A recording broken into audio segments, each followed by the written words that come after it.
Bonjour, bienvenue sur Cocotte TV pour une nouvelle vidéo de présentation. Aujourd'hui, nous allons parler de ce petit PC ECS, le Liva SF110 A320. Donc, comme le nom l'indique, c'est du chipset A320 de chez AMD, donc processeur AM4 qui pourra monter jusqu'à 35 watts de TDP. Ça laisse quand même pas mal de possibilités entre les Athlon et les petits Ryzen en GE.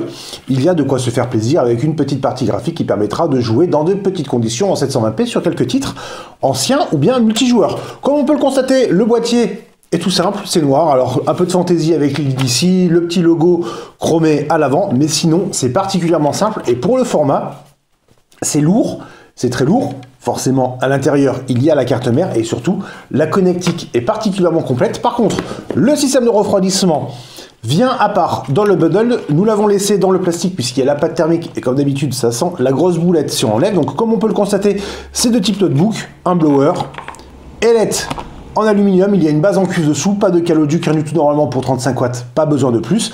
En bundle, nous trouvons aussi tout un système de fixation VESA ainsi qu'un pied pour le mettre debout, c'est plutôt pas mal. Alors par contre, on va le dire tout de suite, nous n'avons pas le prix, donc difficile de juger pour l'instant, on attend l'information. Toujours est-il que le PC est quand même plutôt sympa à vue d'œil, même si le design est un peu austère. Tout de suite, on va découvrir l'intérieur avec la carte mère.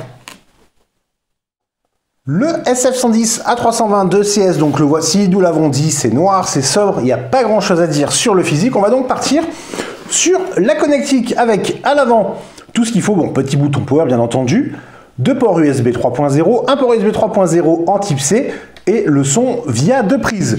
À l'arrière, nous avons énormément de choses. Alors énormément, c'est une façon de parler, bien entendu. On peut trouver beaucoup plus, mais pour un modèle de ce format, nous trouvons que c'est plutôt complet avec 4 ports USB 2, Ethernet en base 1000, Borcom, pourquoi pas, ça peut servir dans de l'industriel ou du commercial, tout comme le VGA. Ensuite, nous avons une sortie HDMI, un DisplayPort et un deuxième DisplayPort qui est bouché. Il n'est pas présent sur la carte mère et l'alimentation qui va prendre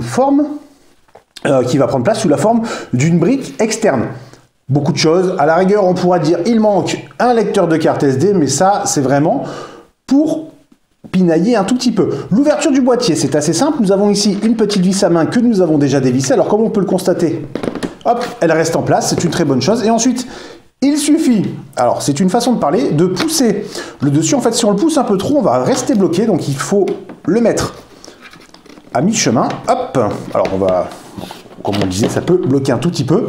Pourquoi? Tout simplement, c'est le système de verrouillage pour l'antivol, ainsi que le système de verrouillage ici, qui se prennent dans la nappe et dans le câble SATA.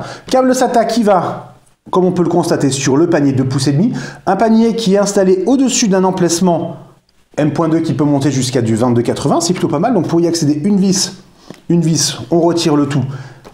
Et c'est parfait. Là, nous avons l'emplacement pour la mémoire, 32 Go maximum à 2666 MHz. Socket AM4, nous l'avons dit, pour des processeurs en 35 watts. Donc au niveau du test, on ne sait pas trop pour l'instant. Nous avons de l'Athlon en 200, de l'Athlon en 3000.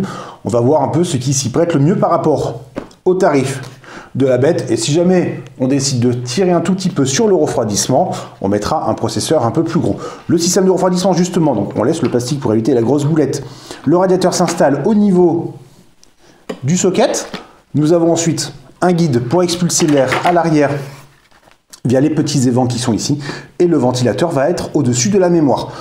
La carte mère, pas grand chose à dire, c'est noir, on s'en fiche un peu, c'est bien agencé, c'est assez simple d'accès, y compris pour le M.2. Ma foi, on n'en demande pas plus. La carte mère de toute façon n'est pas prévue pour être vendue seule, mais seulement en bare bone. Du coup, pour nous, elle va à l'essentiel. Le test, on s'en occupe très rapidement. En attendant, on vous souhaite à tous une excellente journée.